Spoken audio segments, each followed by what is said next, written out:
रूस के रक्षा मंत्री सर्गेई शोइगु ने बयान दिया है।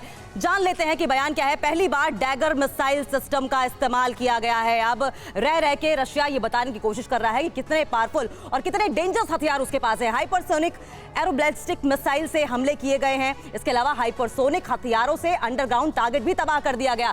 एक तरफ रशिया ये बता रहा है कि उसके पास कितने खतरनाक आर्मामेंट्स हैं, हथियार हैं। दूसरी तरफ उसने ये बताया है कि किस तरीके से भारी तबाही उसने यूक्रेन में मचाई है। हर तरीके से प्रेशर बनाने की कोशिश है। हथियार डिपो नष्ट किए, साथ साथ यूक्रेनी सेना को भी खत्म किया। गिना रहा है रशिया धीरे धीरे करके। ओडेशा में यूक्रेन के इंटेलिजेंस सेंटर पर भी मिसाइल से हमला किया। इसके अलावा बेस्टियन कोस्टल मिसाइल सिस्टम से ओडेशा रीजन में अटैक किए हैं। जिरकॉन हाइपरसोनिक मिसाइलों का भी इस्तेमाल किया और जिरकॉन हाइपरसोनिक मिसाइल से यूक्रेन का जहाज भी तबाह कर दिया गया है। इसके अलावा यूक्रेनी सेना के 69 ठिकानों को मिसाइलें दाग कर तबाह कर दिया गया है। मिलिट्री बेसिस को तबाह कर दिया है रशिया ने, यह भी दावा किया है। इसके अलावा 196 ड्रोन, 1438 टैंक, 145 रॉकेट लॉन्चर बर्बाद कर दिए। तो तमाम ये वो टारगेट्स थे, वो अटैक्स थे जो रशिया की ओर से किए गए हैं। रशिया की ओर से एक बड़ा दावा किया गया है कि यूक्रेन पर उसने किया है और यूक्रेन के तमाम जो मिलिट्री बेसिस रहे हैं, सैन्य ठिकाने रहे हैं और तमाम जो ठिकाने हैं उनको तबाह कर दिया अटैक करके, टारगेटेड अटैक करके, जिसका साफ तौर पर मैसेज दे रहा यही है कि वो पावरफुल है। अब यूक्रेन को झुक जाना चाहिए और उन तमाम देशों को भी ये मैसेज है जो लगातार सवालिया निशान रूस की शक्ति पर जताते रहे हैं। महाशक्ति बनने की कोशिश में है रूस। और आगे बढ़ते हैं, हाइपरसोनिक मिसाइल की बात करेंगे।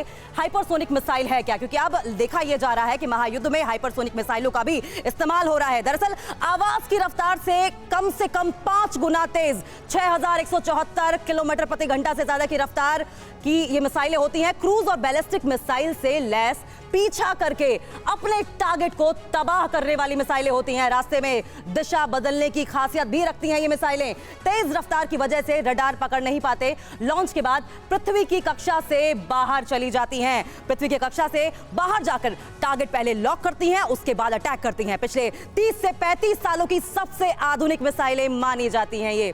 तो हमारे साथ गेस्ट भी हमारे बने हुए हैं। सर, आपसे जानना चाहेंगे एक सवाल। जिस तरीके से ये टारगेटेड अटैक कर रहा है रशिया और गिनवा रहा है कि किस तरह के आर्मामेंट्स उसके पास हैं और क्या क्या चीजें उसने ध्वस्त कर दी हैं यूक्रेन में टारगेट करके, और हाइपरसोनिक मिसाइलों का भी इस्तेमाल हो रहा है, क्या माना जाए कि अब जबरदस्ती प्रेशर क्रिएट करने की कोशिश हो रही है जिससे कि यूक्रेन बैकफुट पर आ जाए?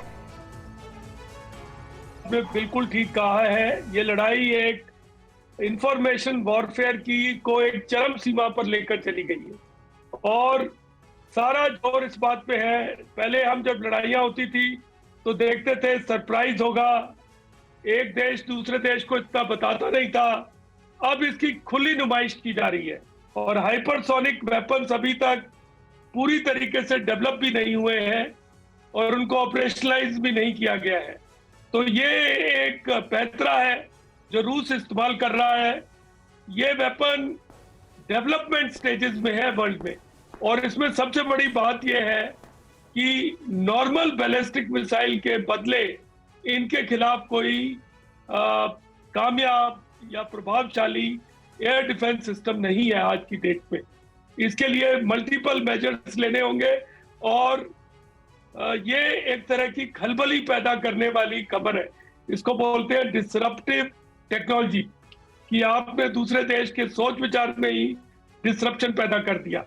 तो रूस का अभी मेन जो इसमें उद्देश्य है वो ये है अंकिता जी की नेटो को यही दिखाई दे रहा है कि प्रेशर क्रिएट करने की कोशिश हो रही है लगातार, एक संदेश देने की कोशिश ये कि रशिया महाशक्ति है, हल्के में रशिया को नहीं लिया जाना चाहिए।